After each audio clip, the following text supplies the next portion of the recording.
Hello there guys, in this video I will show you how to make your TikTok a creator account. Firstly, go to your profile section and click on the three dots on your right upper side. Then go for settings and privacy. Right after that, you need to click on the first side which says manage account.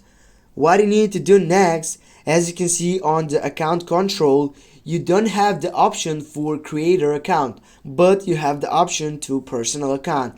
By switching to a personal account, you're gonna get a chance to switch it also to a creator account. Go to switch to personal account, and also it has a description which is sent by the section from the supporting team TikTok.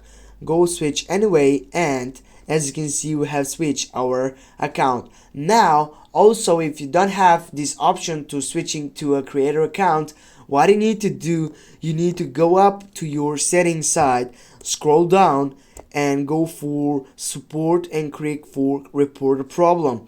Now by clicking on report a problem, you need to click again on your right upper side for the side setting and go again on it.